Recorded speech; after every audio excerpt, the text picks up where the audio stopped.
generations of Islam. Moving on to the next etiquette, number 14, is contemplation. Contemplation, thinking, okay, deeply about matters before you get involved in matters. So you'll find two kinds of people. One kind of people, they like to jump in every situation. They have not thought through the situation. They want to go and do things very quickly without much thinking or planning. And the other kinds of people, they will contemplate, they will ponder, they will analyze, they will plan, they will think through a situation before they get involved. Of course, too much of either can lead to problems. If you are somebody who jumps in everything without thinking through, of course, you're going to land in a lot of problems. Okay? But also, if you take too much, nothing, that also is a problem, right? So you have to be decisive. The middle path is to think through things properly, to contemplate, to ponder, and then to come up with a decision, and then to follow through with that decision. Be contemplative, for whosoever does so will reach their goal. And it was said, contemplate and you will reach. Meaning, if you want to reach your goals in life, you have to think about those goals. You have to plan for those goals. You have to come up with a methodology. You have to come up with some kind of a process that you will follow for your life. If you do not have a process, then there is a problem. Just like they say, those who fail to plan, plan to fail. You always have to plan. If you don't plan things, then you are bound to failure. If you look at the seerah of the Prophet ﷺ, you'll find it full of planning. When the Prophet made hijrah, how many things the Prophet went through?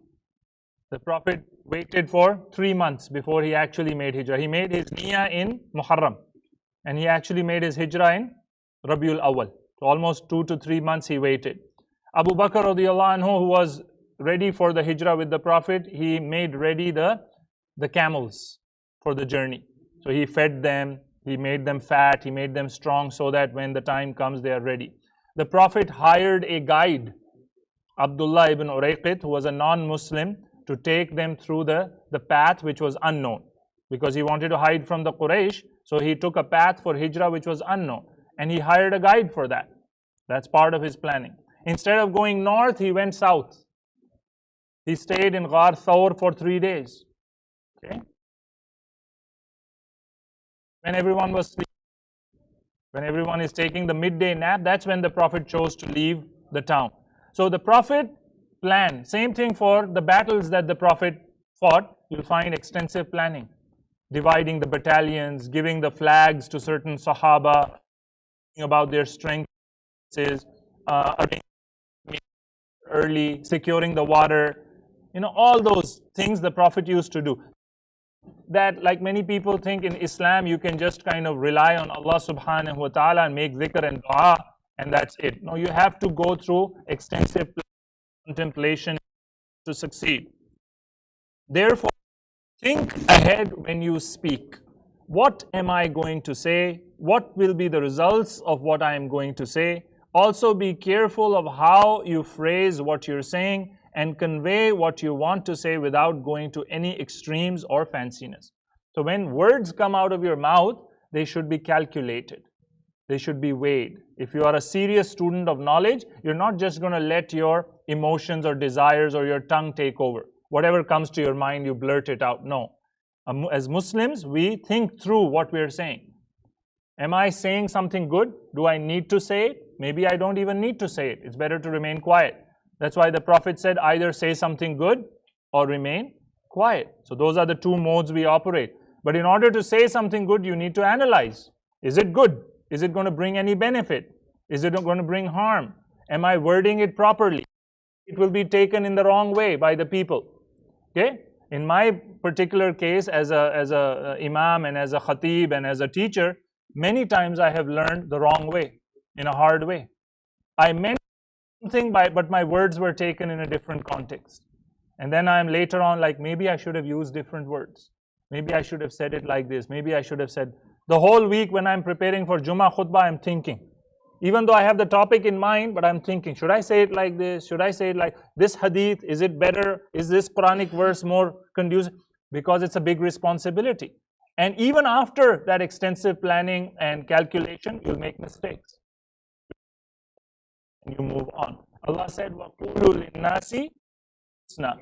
Speak nice to people, speak good to people, okay? Something beautiful to people, not something ugly, not something that is going to cause commotion, chaos, not something that will bring fear to people. The Prophet ﷺ used to say, give good news, glad tidings to people, okay?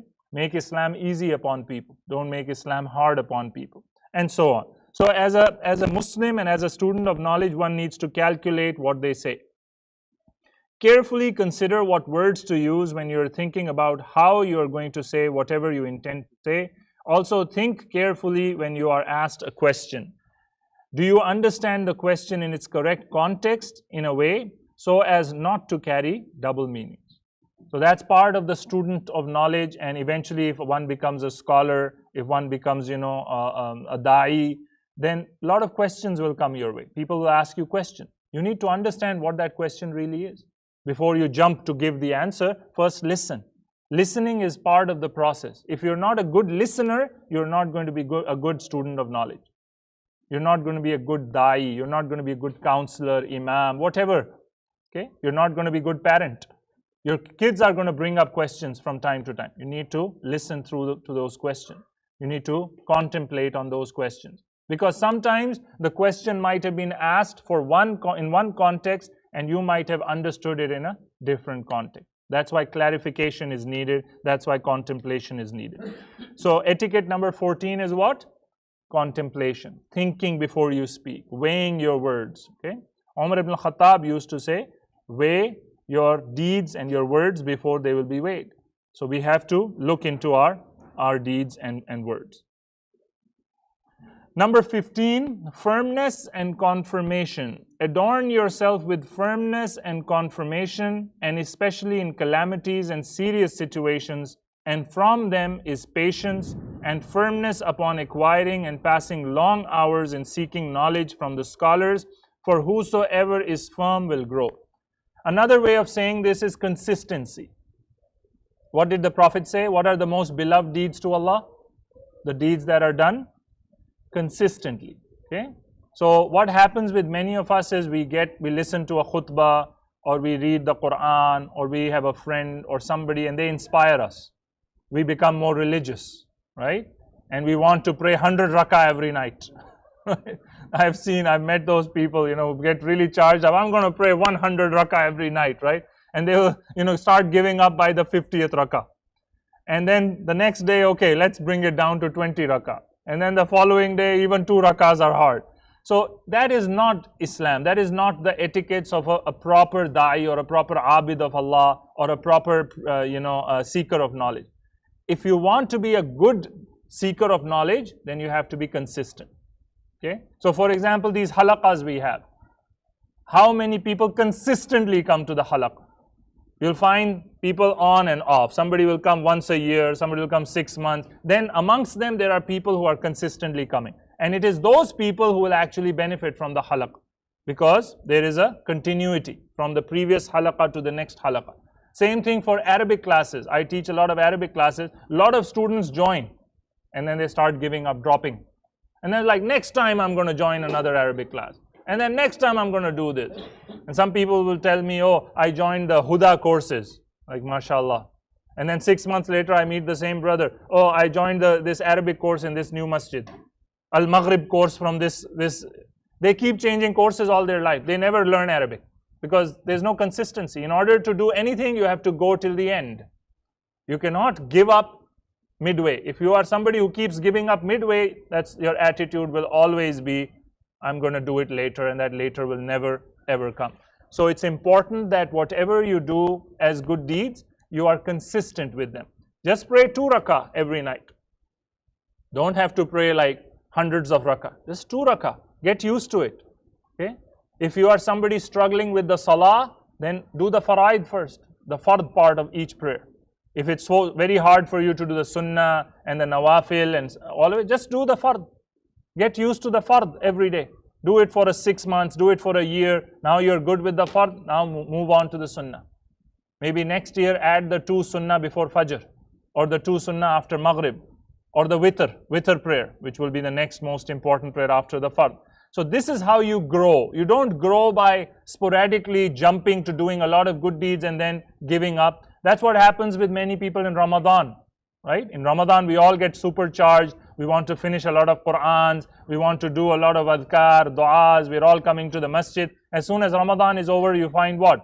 The masjid attendance goes down. You hardly find any people for salah, the ones who are coming in Ramadan. You don't find those people until next Ramadan. So that is not consistency. We need to be firm in doing good deeds. So if you're a seeker of knowledge, one of the etiquettes would be to spend long hours with a sheikh, with a teacher. So pick a teacher in your life, a scholar that you like, the scholar that you trust, and then you need to be with that scholar. Whether it is, listening to his audios or videos, or if you are able to access this scholar personally in a masjid or somebody, you go there, you learn from him, you spend time with him. It takes years and years and years of consistency to get somewhere. So that's part of the etiquettes of knowledge, is to be firm and be consistent. Any questions? Are we good? The next section is the methodology of seeking knowledge. So this first section was the general etiquettes that one needs to have in order to seek knowledge. The next one is now the methodology. How should you seek knowledge? What is the right way of seeking knowledge? First one, the methodology of seeking knowledge and its levels. Whoever does not perfect the foundation is prevented from reaching their aim in knowledge. If you have not gone through kindergarten and first grade, you cannot go to PhD, right? You have to have a firm foundation in education, in knowledge. If you are somebody who's missing the basics, you cannot reach the advanced levels. So that's why basics are so important. That's the foundation. That's why when somebody comes to Islam, a convert, somebody joins Islam, what is the thing we work on the most? Aqidah, Tawheed, Iman. Like these are the basics. Same thing for our kids.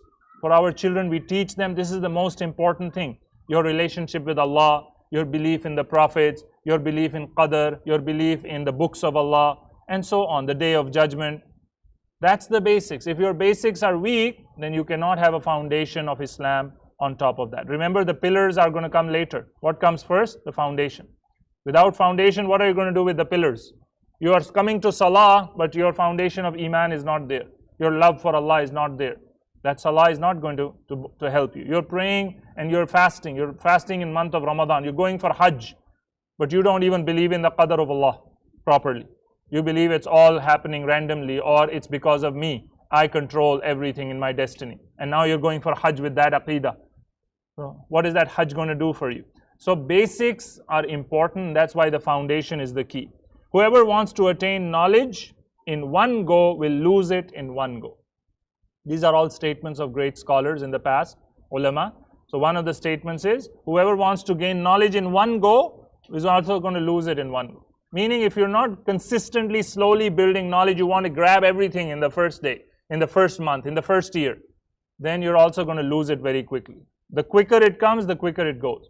You need to have a long-term consistent plan in your life to seeking knowledge.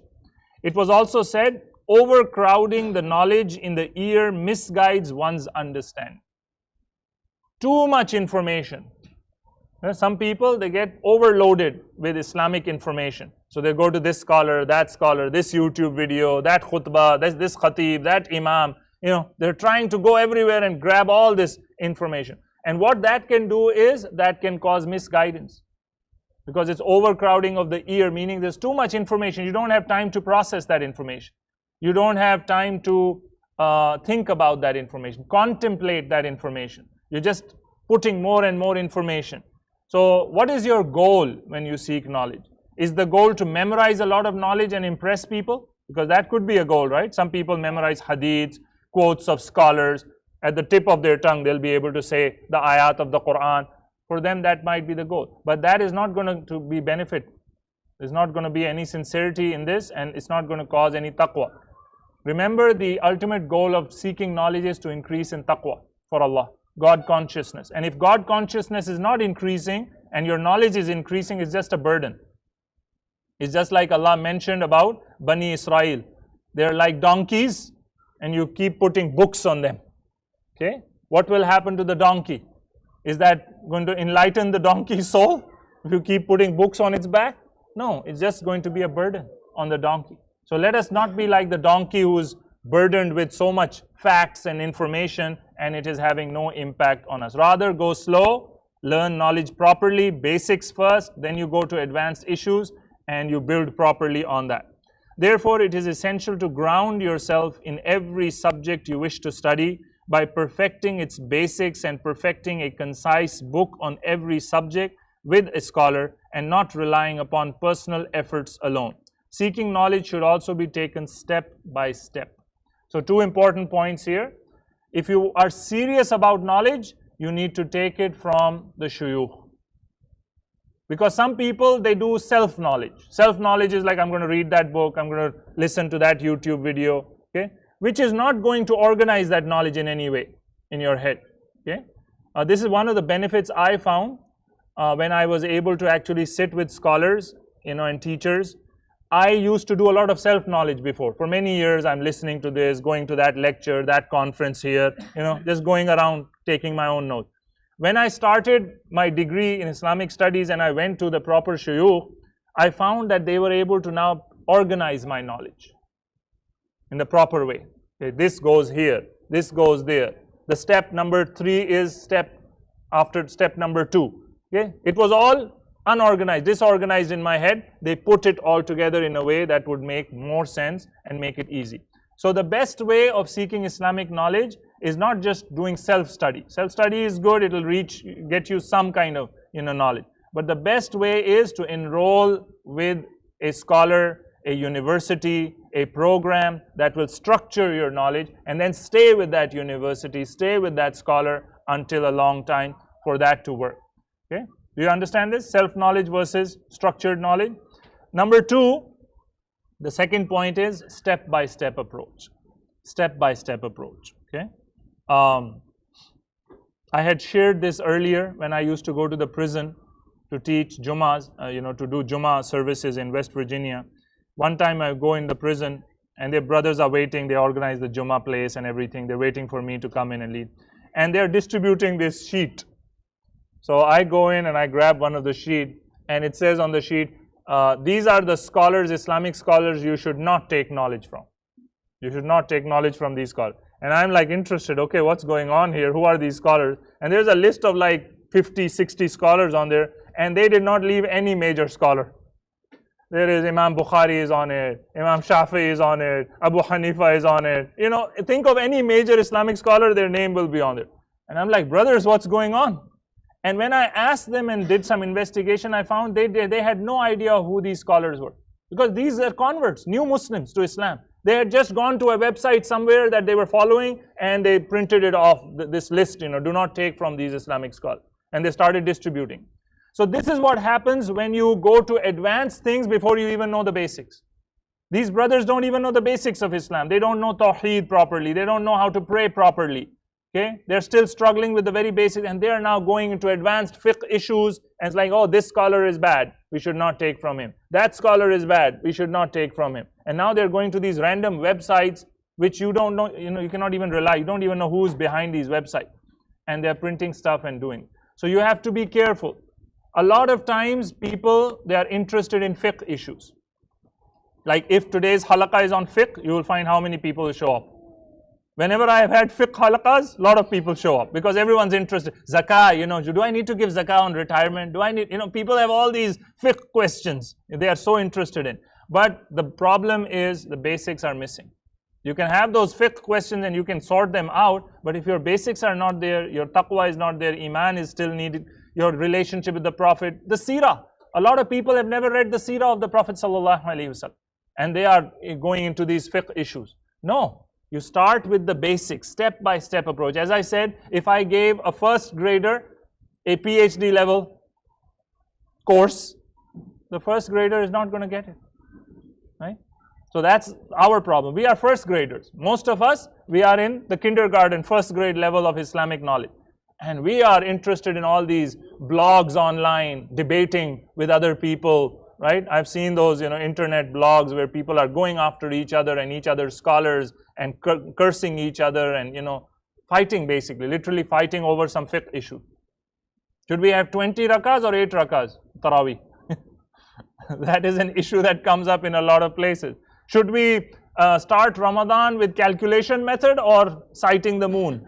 You'll find a lot of masajid, they are divided and they start, Should we have khutbah, Arabic khutbah, the Jummah khutbah in Arabic, or is it allowed to have it in another language?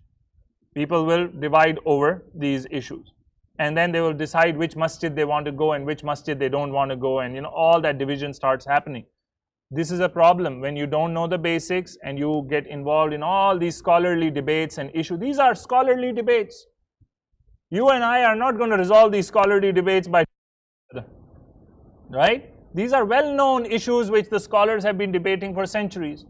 You'll find this opinion, you'll find that opinion, so on. Okay? Hijab, can the woman, cover her face, or should she cover her face, or is it allowed for her, not to cover her face? You'll find, scholarly opinions on both sides. The isbal, your pants, they need to be above your ankle, or can they go below the ankle? Again, you will find scholarly debates on these issues. So the problem is we are so interested in these debates instead of really focusing on areas which are important for us to build upon, which is our aqidah, which is our iman. Therefore, it is essential to ground yourself in every subject you wish to study by perfecting its basics and taking step-by-step approach. Allah subhanahu wa ta'ala says, Ba'da qul a'udhu billahi minash shaitanir rajim, wa Qur'anan faraqnahu litaqra'ahu 'ala an-nas 'ala mukthin wa nazzalnahu tanzila. And it is a Qur'an which we have divided into parts in order that you may recite it to men at intervals, and we have revealed it by stages. Have you ever noticed the Quran, its structure is very different to any other book that we read? The Quran has these kind of short themes. The ayat will talk about one theme, then after 8-10 ayat a new theme begins, after 8-10 ayat another theme begins. Why did Allah do it like that? Because the Quran is not meant to be read like a book, like other books we read. Quran is meant to be recited with those short themes. This theme in first rakah, this theme in second rakah, and we reflect upon those themes. That's the whole idea of the Quran. That's why a lot of non-Muslims, when they read the Quran for the first time, especially in English, it becomes very hard to understand things. They're like, what's going on? Suddenly, Allah jumps from third person to first person. They were doing it, now Allah says, I am telling you. From they to I, from I to you, O Muhammad sallallahu alaihi wasallam. Then back to I. The story of Adam alayhi salam is going on. Suddenly in the middle of the story, Musa alayhi salam's story starts. We're like, what's going on? What happened to Adam alayhi salam? Because it's not meant to be like a chronological book where you go from Adam alayhi salam to Muhammad sallallahu alayhi wasallam. It's meant to be a thematic book, a theme. It's theme based. What is the theme? If Allah is talking about taqwa, Allah is going to gather these snippets, stories from different anbiya and teach us about taqwa. If Allah is talking about patience and tawakkul, then Allah is going to bring those stories from different parts of Islamic history, from the Anbiya, and is going to teach us. So it's not meant to be read like a book that you go from A to Z. It's meant to be portion, small portion. You take that portion, you reflect upon it. That is why Abdullah ibn Abbas, Abdullah ibn Mas'ud, they used to say, we used to take 10 ayat at a time. And until we had memorized them, and until we had understood their meanings, and until we had practiced them, we would not go to the next 10. Okay? Today our approach to Quran is different. We just go for barakah. Oh, I finished 3 Qurans, brother, in Ramadan. MashaAllah, MashaAllah. That's good. You finished it 3 times, but what's the benefit you're getting from it? Are you gaining its guidance? Did you reflect upon its ayat? Did you cry in the middle? Did you make dua to Allah after a few verses? No. Where is your part? What's the interaction you're having with the Quran? So Allah said He revealed the Quran in these stages, in these small intervals, so that people could recite and reflect upon them. Also, وَقَالَ الَّذِينَ كَفَرُوا لَوْلَا نُزِّلَ عَلَيْهِ الْقُرْآنُ جُمْلَةً وَاحِدَةً كَذَلِكَ لِنُثَبِّتَ بِهِ فُؤَادَكَ وَرَتَّلْنَاهُ تَرْتِيلًا. And those who disbelieve, they say, why is the Quran not revealed to him all at once? Thus it is sent down in parts, that we may strengthen your heart thereby, and we have revealed it to you gradually. So how do you strengthen your heart?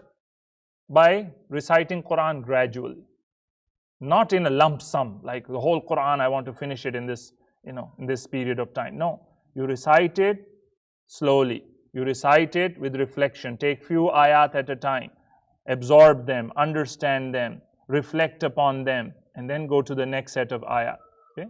That is why Uthman ibn Affan, he has a statement in which he said, the Quran is like a date. The more you chew on it, the more it releases its sweetness. What's the fun? I give you a date and you swallow it, that's fun? Or you keep it in your mouth and you enjoy it kind of melting in your mouth and the sweetness being released from the next 5-10 minutes? What's the more fun, right?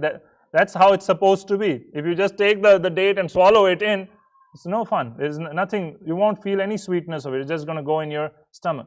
That's how we eat food, right? We want to enjoy its taste. So that's how the Quran should be. It's like that date. Let it stay there. Let it go in your heart and let it release its sweetness to you. Don't just swallow it all up and say, I read the Quran or I recited the Quran like this. Also Allah says, الَّذِينَ آتَيْنَاهُمُ الْكِتَابَ يَتْلُونَهُ حَقَّ تِلَاوَتِهِ أُولَٰئِكَ يُؤْمِنُونَ بِهِ. And those who embraced Islam from the Banu Israel or the companions to whom we gave the book, that is the Torah and the Quran, they recite it, that is obey its orders and teachings, as it should be recited. They are those who believe therein. So who are the true believers of the Quran? Those who recite the Quran by giving it its rights. Haqq. What is the haqq of tilawa? The haqq of tilawa is that you recite properly, that you recite slowly, that you recite with reflection, that you recite with pondering, that you recite with the intention of gaining guidance, that you recite with the intention of following the ayat. That is the haqq of the Quran upon all of us. The haqq is not just the words being recited, blurted out from our mouths. No, at 120 miles per hour speed. Okay? Like Taraweeh prayer. If you go around most of the masajid in the world, how is Taraweeh prayer? Like, I'm from Pakistan, so I know. You go to some of the masajid in Pakistan and Taraweeh, I challenge you if you could even make out one word that the Imam is reciting. You cannot even make out a word sometimes. That's how quickly they are reciting. That's what you hear. You're standing there, that's what you hear in the loudspeaker. You cannot make out even the words that they're reciting because it's just like, and there's a competition going on. Our masjid, we finished the Quran on the 25th night. You guys are still doing the last juz. That's the competition going on between masajid. Which masjid is going to finish the Quran first? That's the whole goal of the Quran recitation and Taraweeh in those masajid. So we have to be careful. That's not the goal of the Quran and its recitation in Ramadan. Any questions or comments?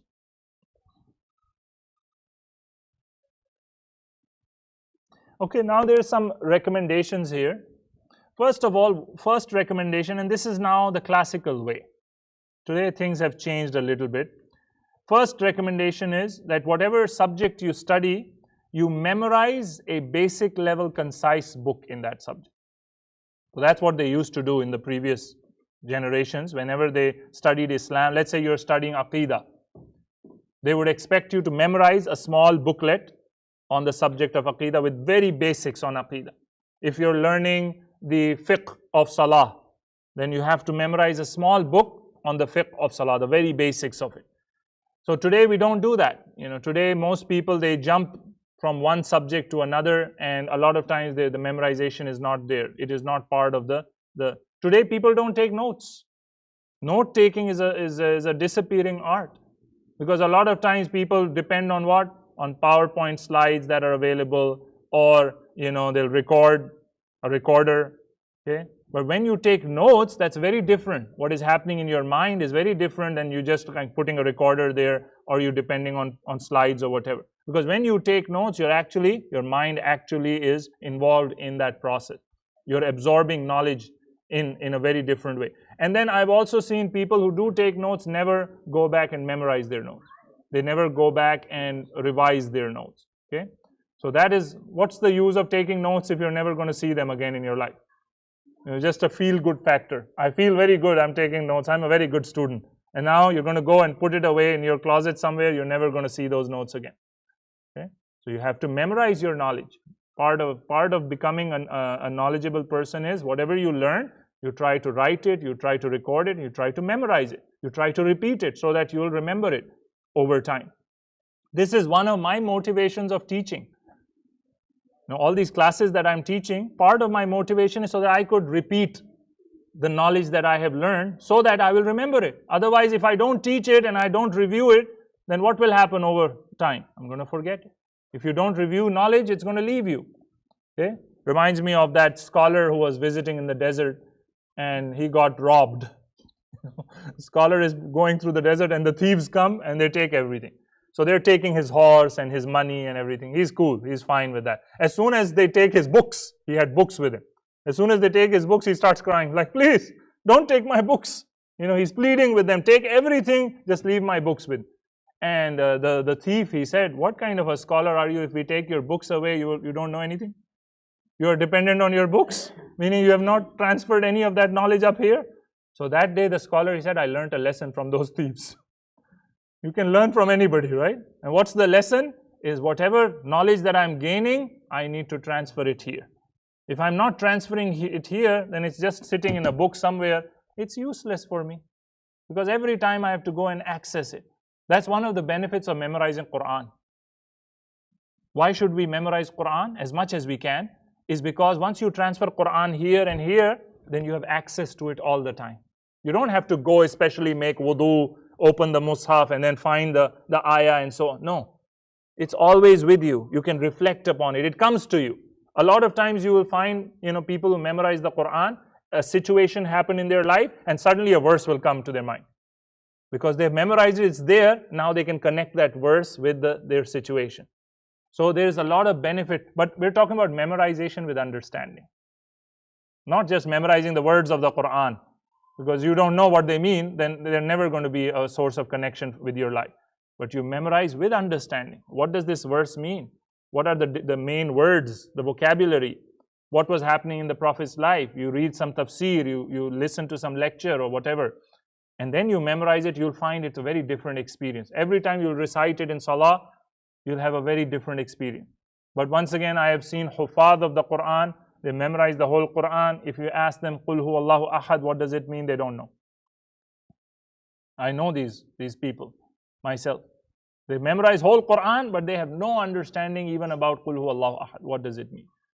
So what's the use of this kind of memorization? If you have no understanding, it's not improving your heart, improving your mind. So always when you memorize with understanding, so that it will have an impact in your life. So that's one, memorizing a concise book on the subject, perfected by studying it under a proficient sheikh. Once again, that's self-study versus studying under a sheikh. A teacher is very important. You cannot be self-taught. People think I can learn the Quran myself, I can become a scholar myself. In any field, not just talking about Islam, any field. You want to be an engineer, you need teachers. Want to be a doctor, you need teachers. Even when you sweep the floor, you need a teacher who teach you. There is technique for everything. I remember when I was 17, I came to college and one of my first jobs was sweeping floors and washing dishes at the university. That was one of my first jobs.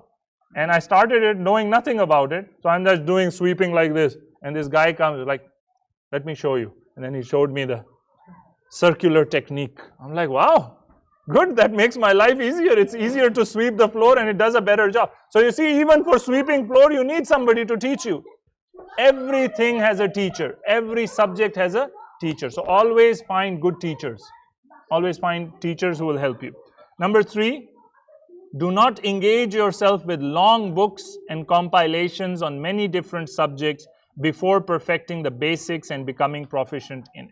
Once again, don't go to advanced subjects in Islam if the basics are not there.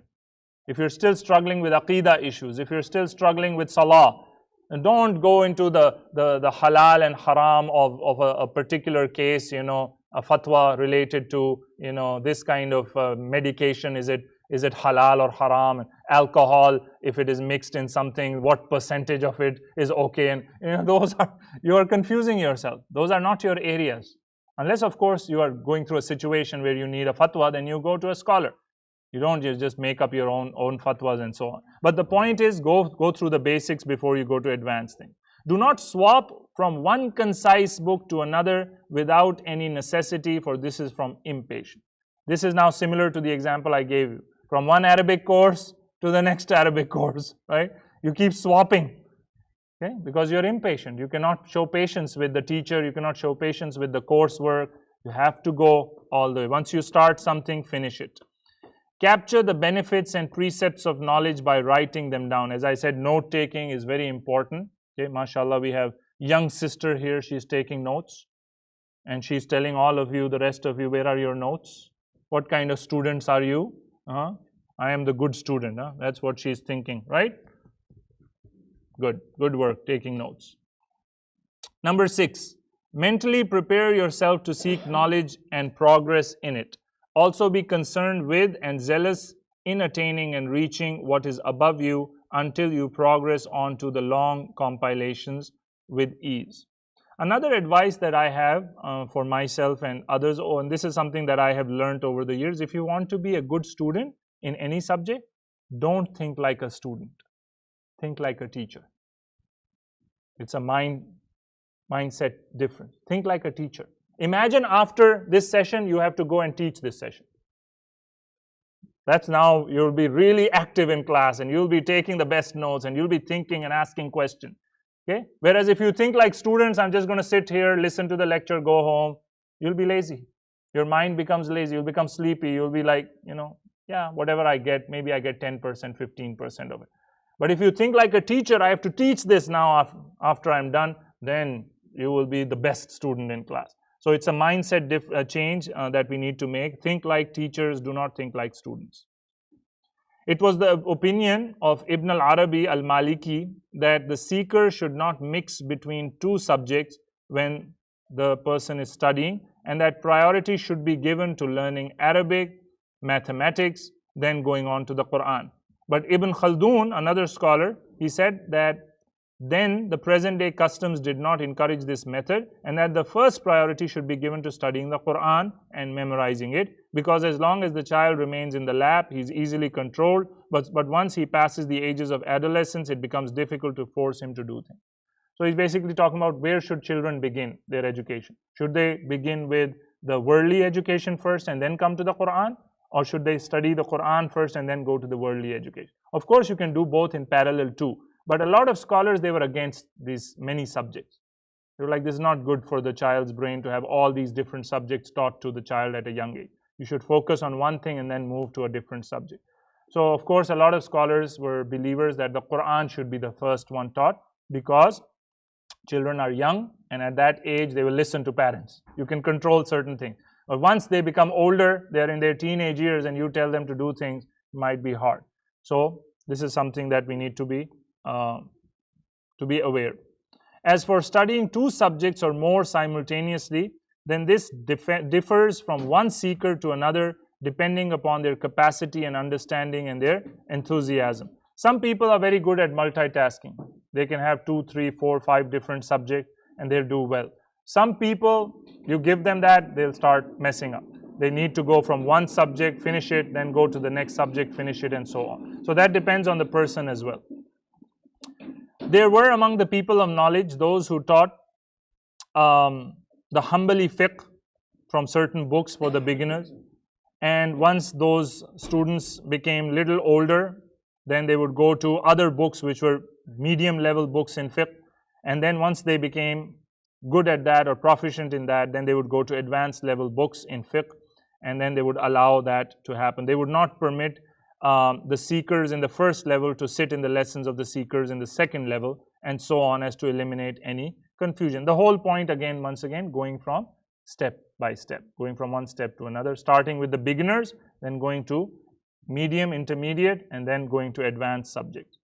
And know that the list of the concise books and the long compilations upon which seeking knowledge is based and acquiring from it, the mashayikh generally differed from one region to another, depending on the madhab that was followed, the scholars of the time, which books that they thought were more beneficial, and so on. As for seeking knowledge in our time, after the stage of the Quranic schools and the completion of the memorization of the Quran, then once again, there are beginner level books that one can read. So anyone can think of a beginner level Aqidah book if you want to start your Aqidah. Any books that come to mind that you have read that you would recommend? The Fundamentals of Tawheed is one that I would recommend. It's a beginner level book written by Bilal Phillips. Dr. Bilal Phillips has written this book. So if you're a basic level student who wants to understand Aqidah issues, very basic, then you start. This is a good book. It's in English and it's available. It's not that expensive either. So I would recommend that. What about Salah? If you want to learn Salah, any resources that you would recommend, basic level? So there's a very good resource online. It's called the newmuslimguide.com. It is actually designed for new Muslims who are entering Islam and they're learning their prayer. But I think it's an excellent resource for everyone who wants to go through the whole Salah and make sure they're praying properly according to the way of the Prophet Sallallahu Alaihi Wasallam. Of course, there is madhab differences in some areas where the hands need to be, the takbirat, should they be said out loud or not. There's all those issues are there. But this book, keeps it pretty basic, an introductory course on Salah. And so I would recommend that as a book for that. What about Seerah? Any good Seerah books that you have read? There's many Seerah books. Huh? Seerul Nectar, Rahiqul Makhtoom is a good book. It's very basic level. Yes? I have read The Moon Splits. The Moon Splits, yeah, that's a good book. Any other? Tafsir al-Mayassara. Who is it by? It's by Ibn Hashim, but it's like a shortened version. So it's like summarized or, yeah. So that's the kind of thing we need to start with, something, because if you don't know the seerah of the Prophet, once again, why not? That's a very important thing. We all need to learn about the seerah of the Prophet, at least know the basics of his life, at least know his character, the basics of his character and so on. Because a lot of our issues today go back to the seerah of the Prophet Sallallahu Alaihi Wasallam. So in every subject, what do? You find a concise book or a resource that is very basic level. In our times, of course, internet is there, but you need to be careful with the internet because there's all kinds of things online. There are good things and then there is a lot of confusion too. So you need to consult with somebody who has gone through those resources and they think it is a good resource. Someone you can trust, a scholar, for example, recommends you good books and stuff. That is really good. So we start with the basics. Any questions here?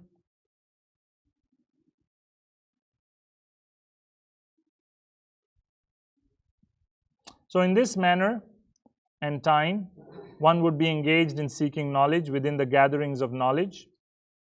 For example, in the mornings from Fajr till noon, if one's schedule allows. Then after that, there would be time for a nap, and just before Dhuhr, and lessons would be held after the 5 daily prayers. So one of the ways of the early scholars was to have sessions after prayers, because everyone comes to Salah. So right after Salah, they'll have a session on Aqidah, session on Seerah, session on Hadith, whatever. And that would be really, beneficial for the people because they're coming for Salah 5 times a day and they're attending some of these sessions. Our problem in the West is what? Schedule. Our schedules are not set according to Salah. In the Muslim world, in many countries, your schedule is according to Salah time, so you can kind of, work around it. But here we have to find other ways of seeking knowledge.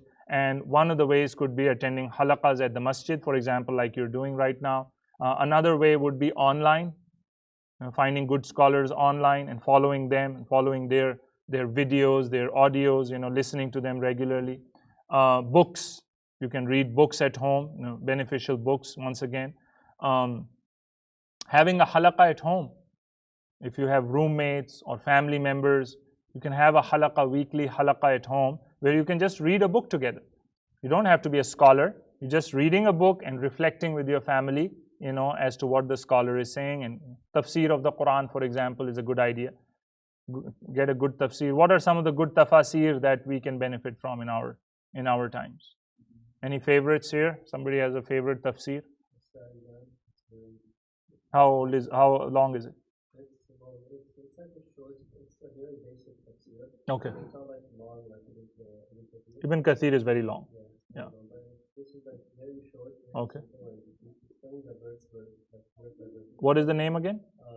It's by Tafsir Sayyidan. Sayyidan. Okay. What else? Any other tafasir? One of the ones I recommend is you know, that was the first tafsir I read as a teenager, and it really inspired me in many ways, is Abul Ala Maududi. Abul Ala Maududi's tafsir is a very good tafsir in the sense that it is readable. A lot of tafsir are not readable. They're very technical. They give you names and chains and they go into technical issues. This one reads like a book, like a story. So it's like very readable, approachable. He goes through history of the ayat. He goes through ahadith. He goes through a lot of Banu Israel and their history in order to teach us what Allah is talking about when Allah talks about them. So he's a good scholar when it comes to tafsir. Of course, he has some controversial areas where you can agree or disagree with him, but I'm talking about the historical perspective and background in tafsir. Another tafsir which is good is called the thematic tafsir. Okay, it's called a thematic tafsir. It's written by a group of scholars. It's not one scholar. So what they do is, instead of going verse by verse, they pick a theme and then they bring the ayat from the Quran to teach you that theme. Okay, so that's another good one. So there are many available in our times in English and in other languages. So I would highly recommend to pick up a good tafsir, basic level tafsir, and go over it at home with your family. At least read it yourself. Also books like called which is the reading of the relations, but I think yeah, those I would recommend in the intermediate and advanced level. So Asbabun Nuzul is now getting into a more like specific topic. So first level would be to go through the whole Quran from a very basic understanding, without getting. That's why I'm saying get a tafsir which is not too detailed, like Ibn Kathir, because you can learn so much in the Quran. There is the whole sciences of the Quran. There is the language of the Quran. There is Ijazul Quran, the miracles of the Quran. There is, Asbabun Nuzul. There is the, what do you call, the verses which are abrogated, Nasikh and Mansukh verses, right? There is general Am and Khas verses. There's so many areas that you can get into in the Quran. But first level would be basic level understanding of things. So yes, I would recommend Asbabun Nuzul as a second or medium level seeking of knowledge. Yes, yes. Going a little bit beyond the translation. So if you have not even read a translation, then read a translation first, right? And then maybe you can go to a comment. What they call it is commentary. In English, they say these are commentaries on the Quran. So translation, it's a white color. Okay. It is written by one of the scholars from Texas, somewhere from Texas. Okay. We used to have a lot of that in the masjid, but it disappeared over time. Really? Do you remember the name? Huh? Do you remember the name? He came over here. Okay. Like maybe, I don't know, 12, 15 years ago. Okay. He came over here. He's from, I don't know whether he's from Pakistan, but he lived in Texas. Are you talking about Imtiaz Ahmad? There is a scholar known as Imtiaz Ahmad, and he has a tafsir and he also has other books. Yeah, the one thing that I like about that version is each surah, he would narrate how that surah was revealed and the stories behind that. He'll go into details. And then the translation is yes. A little bit of translation plus certain ayahs to explain a little bit more in the footnotes. I'm sure there are many good ones, but you need to find at least one and start studying it. Yes, alam or something. Maybe, yeah. So let me know if you find it. You can share it with us, inshallah. The seekers of knowledge and their mashayikh, their teachers and scholars, also used to be immensely well-mannered, have plenty of mutual respect along with self-esteem, and were upon the way of the early generations of Islam. For this reason, they reached their aims, and many of them became recognized scholars, and all praise is due to Allah alone, the Lord of the world. So this is an area which I see a lot of problems today. Like in YouTube, if you go to YouTube, you'll find so-called muftis and scholars, and they're attacking each other. They're just kind of going against each other and trying to prove that this scholar is no good and I am better than him, right? So this kind of rivalry I see between a lot of groups these days and factions, and that is not healthy. That's not Islam. That's not what we're interested in. What we're interested in is scholars who are well-mannered. They know how to differ with each other. You could have differences of opinion, We were talking about the madhabs, on Friday night, and one of the things I was mentioning was how these different scholars used to learn from each other. Even they differed from each other, they used to respect each other. So if you as a student of knowledge or a scholar cannot respect other scholars and other students of knowledge and cannot respect the differences of opinion between you and them, then you don't have the manners of being a student of knowledge. This is part of the manners, is to learn that there are others with other opinions. As long as it's not Quran and Sunnah mentioned directly, it's just an opinion, my opinion versus your opinion, it's okay. You can have one opinion, I can have another opinion.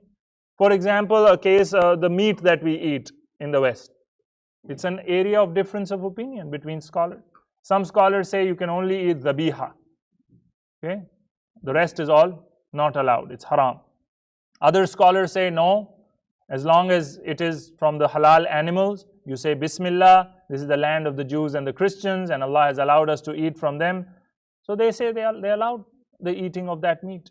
So there is a difference of opinion. It doesn't mean now we need to start fighting over it in the masjid. Or we start accusing each other, oh haram, you're eating haram meat because you're eating this and because you have a different opinion. No, you inform the other party of your opinion. You can even debate in a good way. You can give evidences from both sides. But at the end of the day, you respect, because there is a genuine scholarly difference of opinion. And there are many issues like this where there is a genuine scholarly difference of opinion. We need to respect those. Okay? We should give our opinion. We should follow the opinion we feel is the correct opinion. But at the same time, we don't need to go down to the level of name calling or cussing, cursing, trying to prove that this scholar is not even a scholar, that there is no good in this scholar, right? Yes? Even the Sahaba used to have different opinions. Even the Sahaba. One time where the Prophet gave an order to the Sahaba, and then one group of the Sahaba followed this order like right away. I think it was the Salah. Yeah, Salah. Yeah. He told them to pray, and then a group prayed, and then the other group waited. Did not pray. Yeah. So, and when the Prophet came back, they told him about the situation. He was like, both of you right. Yes. Those who prayed, they prayed correctly, and those who waited. Yeah, the Prophet didn't reprimand any group. He didn't criticize any of the groups, right? So two groups, the Prophet had told them, don't pray your Asr prayer until you reach the camp. Okay, because they were fighting the Jewish people at that time too. So they had to reach the fortresses of the Jews. He said, don't pray your Asr prayer until you reach that camp. So now on the way the Sahaba came, Asr prayer was going. It was almost time for Maghrib. So now some of the Sahaba said, we need to pray because we're going to lose our Asr prayer. Others said, no, we can't pray. Remember, the Prophet said, don't pray your Asr until you reach there. So one group prayed, the other didn't pray. And then they both came to the Prophet ﷺ, and the Prophet did not reprimand either group. Okay? Even though he himself prayed Asr. So he actually legitimized one group. The group that was right was the one who prayed Asr. He did not mean by that, forget your Asr prayer. What he meant was, hurry up. Meaning, get there before Asr. But doesn't mean if you don't get there before Asr, you don't pray your Asr. You still have to pray your Asr prayer. He himself prayed his Asr prayer on the way. But the point was, he did not criticize either group. Why? Because one group took it literally, his words literally, we should not pray until we reach there. That's a literal interpretation. The other group said, no, the Prophet meant. They took the spirit behind the law. Okay? And they followed it like that. So that's what we see today also. There are groups which will take literally everything in the Quran and Sunnah. And then there's other groups who will take the spirit behind the law and try to make rulings based on. A good example of that is the isbal. We were talking about it earlier, right? The pants. Should they be above your ankle or below the ankle? Now, if you take the ahadith literally, the Prophet's ahadith, then we are not allowed to have anything below our ankle, because the Prophet warned of hellfire for the ankles, for those people who have their pants below the ankle. But if you try to go spirit behind the law, what was the spirit? Is because in the Prophet's time, there were people who arrogantly used to drag their lower garments with pride. Okay, so the Prophet forbade. So some people say, the scholars will say the Prophet forbade it because of that reason. But now in our times, when our pants are longer and they go below the ankle, are we doing it out of arrogance? Or is it just the custom now? And say it's the custom now. So you see, you'll find both groups there. One group will say, no, it's haram. You cannot do it. The other group will say, it's okay. Why? Because we're not being arrogant. So the point is, these are genuine. So if a brother comes next to you and you're somebody who believes that the pants should be higher than the ankle and his pants are lower, what are you going to do? You're going to walk away from him? I don't want to pray with this guy, because he's disobeying the Prophet sallallahu alaihi wasallam. No. Similarly, the other way around. You're somebody who believes it's okay to have pants down, and a brother comes and he has his pants like high up. You're like, feeling uncomfortable. Oh, this is one of those guys, one of those guys. You have your own understanding of what those guys are. You have no respect for these people. This is also wrong. No. There is a difference of opinion. We respect both opinions. Whichever opinion you follow, you still respect the other side. Any questions on this?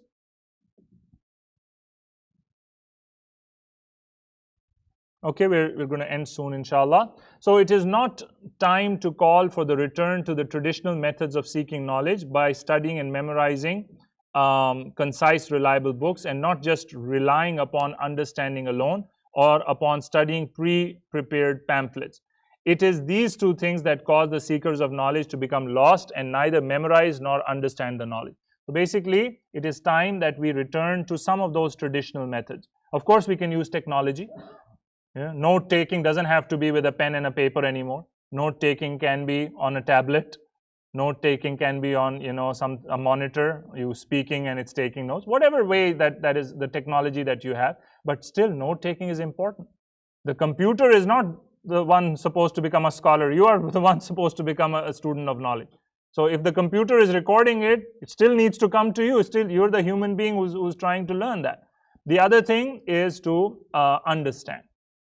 Understanding will require effort. Once again, no computer is going to get into your brain and make you understand things, right? You have to work on it your own self by contemplating, by sitting with people of knowledge, by asking good questions. That's another thing. Do we ask good questions? Do we ask questions to learn? A lot of times we either stay quiet, we don't ask any questions, or when we ask questions, they have nothing to do with the topic, right? I told you about that brother in Morgantown who started asking questions about the Qibla. So we had a sheikh in Morgantown, West Virginia. He gave a whole talk about Salah, fiqh of Salah. So we're all there. And this brother, he raises his hand and he said, Sheikh, I have a question. What if I am in the middle of a jungle and I don't know the Qibla? So what should I do? So the sheikh smiled. He said, brother, what are your chances of ever being lost in the middle of a jungle? He said, okay, low chance. It can happen. So he gave him an answer. You look at the sun, you look at the light, whatever. He gave him an answer. Then after a few minutes, Sheikh, I have another question. What if I am in the middle of the sea and I get lost in the night? How will I know where the Qibla is? The Sheikh said, are you a sailor, brother? Do you work for the Navy? Do you ever go in a submarine? He said, no, I just want to know. Hypothetical. He's just making up questions which have no relevance to him or the lives of the people that are there. So the Sheikh, once again, he said, you look at the stars, this and that. He gave him some answer. After a while, he's like, Sheikh, I have another question. Like, what if I am on Mars and I have to pray Salah? Which direction should I face? Where is the Qibla? And the Sheikh, at that point, he could not take it anymore. He became so mad. He's like, brother, are you an astronaut? When was the last time you went in space? He's like, no, I never went to this. He's just making up. So this is another kind of audience or another kind of student who just wants to, what if? Like kids, little kids, you find they ask a lot of what if questions. What if this happens? What if that happens, right? So in Islam, we don't get into what if scenarios unnecessarily. Like one time a man came to Umar ibn Khattab and he said, what should we do if this happens? Umar ibn Khattab said, did it happen? He said, no, what if it happens? Hypothetical. Umar said, then don't ask about it. When it happens, come to me, I will gather the people of Badr and we'll discuss it. Meaning, don't just get into hypothetical scenarios and fiqh. And that destroyed many Muslims in the Middle Ages. Okay, when these fiqh, these madhabs, they were born and they became dominant. That's what ended up happening in the courts of the king and the courts of the governor. So the governor, just for entertainment, he would bring a Hanafi scholar and a Shafi'i scholar and give them a topic. Okay, now you guys debate with each other. Hypothetical. This topic has no value for. And then he would give gift to the winner.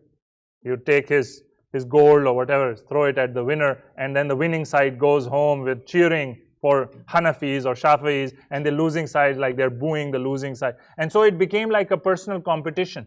Instead of positive fiqh, the scholars got involved in this hypothetical fiqh. What if this happens and that happens and so on? Yes, Muhammad, you had a question? Good? All right. Okay. It was narrated that Al-Hafiz Uthman ibn Khurrad, who died in 282, rahimahullah, he said, the person associated to hadith is in need of 5 qualities. And if one of them is lost, then it is considered as a deficiency. He is in need of a good mind. He is in need of taqwa. He is in need of precision. He is in need of proficiency in the field, as well as being well known for his trustworthiness. Imam al-Dhahabi, he commented, trustworthiness is a portion of the deen, and precision is included in proficiency. So what a hafiz really needs, by hafiz he means a scholar of hadith. Okay. Do you know how many hadiths you have to memorize in order to be called a hafiz in that field? Hafiz of the Quran we know. Hafiz of hadith, in the hadith. Who is called a hafiz? You have to memorize minimum 100,000 hadith. 100,000 hadith you memorize, then you reach the level of hafiz of a hadith. And there are higher levels than that. Imam al-Bukhari, it is said, he knew more than 400,000 hadith. That's how much he had memorized from the hadith. And he used to say, I know those 400,000 hadith, just like you guys know Qul Huwallahu Ahad. That's how good he memorized, and Allah had blessed him with special memory. So, it was a blessed time. Allah blessed this ummah with great scholars.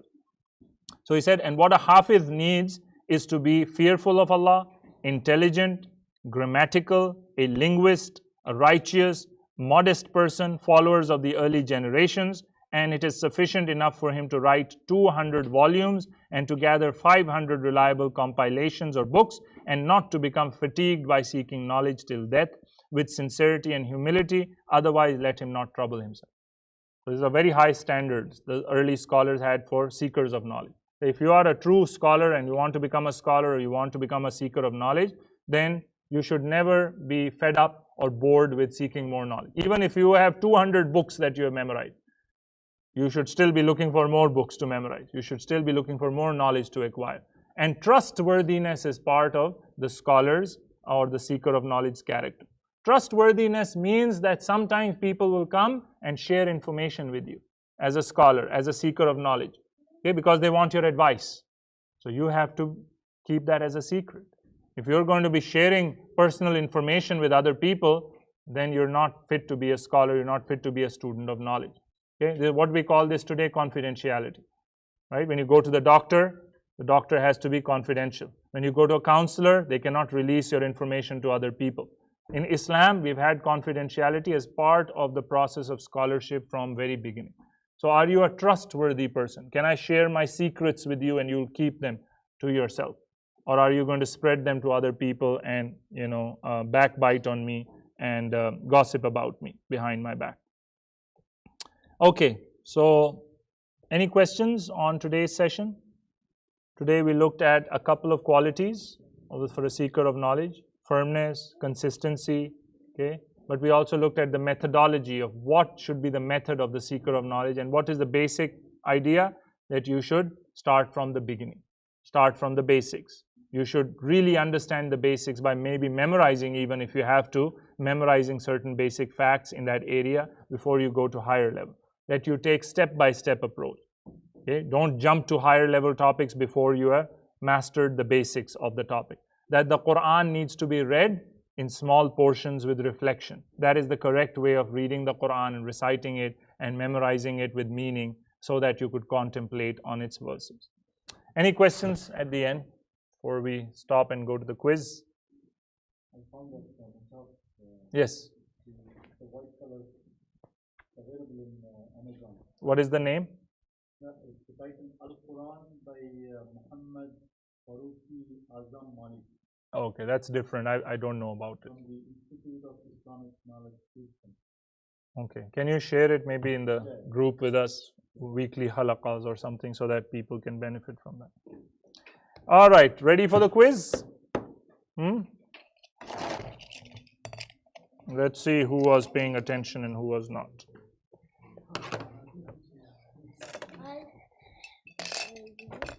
All right, so maybe take these ones today. I Hey, what happened? It's okay, share.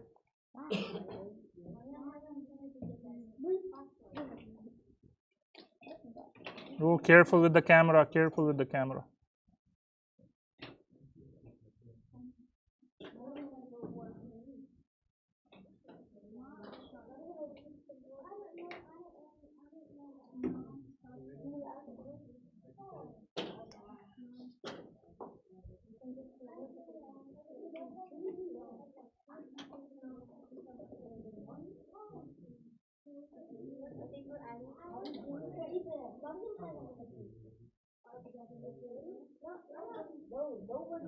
Okay, so the question for tonight is complete the quote. Whoever does not perfect the blank is prevented from reaching their aim. Whoever does not perfect the blank will be prevented from reaching the aim. So what do you have to perfect in order to reach your aim in seeking knowledge? What do you have to perfect in order to reach your goal? Whoever does not perfect the blank is prevented from reaching their goal.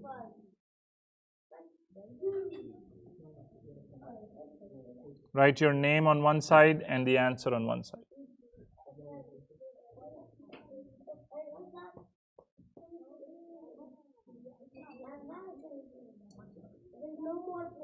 Paper? There's more here. I have. Here.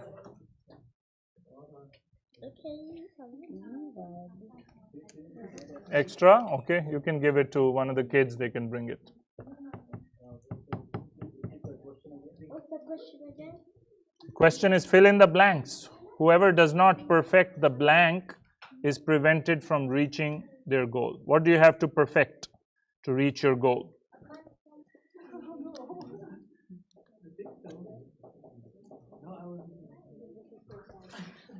Thank you.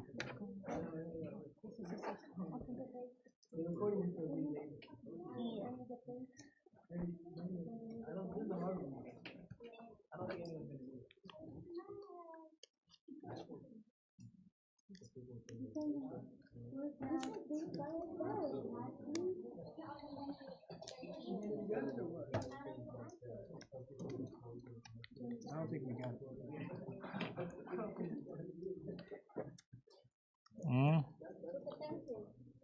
See, that's another area where note taking helps.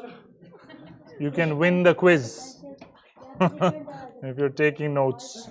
Maybe not win the quiz, win the money. Money? The gift card. Yeah, Put the thing in. exactly. Thank you, brother. Are you gonna be famous? You are famous already. That's why we have it recorded. Okay, everyone's done? Anyone left who wants to participate? Done. Everyone's done? Okay. So, oh, you're still? Okay. But this one has nothing on it. This one also has nothing on it. All right. Let's see the winners. 1 and 2.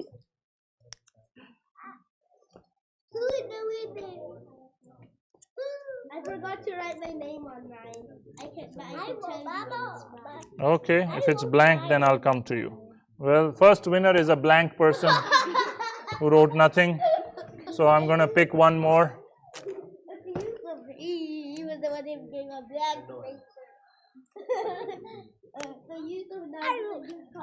Okay. Let's see. Okay, so what is the correct answer? Whoever does not perfect the basics or the foundation? The basics or the foundation. So you have to perfect your basics first and the foundation before you move on. So the winners are Brother Abu Bakr, congratulations to you, and Sister Aisha Gul. So congratulations to you. Okay, so that's all for tonight. Jazakumullah khair. Subhanakallahumma wa bihamdik. Ashhadu an la ilaha illa ant. Nastaghfiruka wa natubu ilayk. So please give me your email address, Sister Aisha.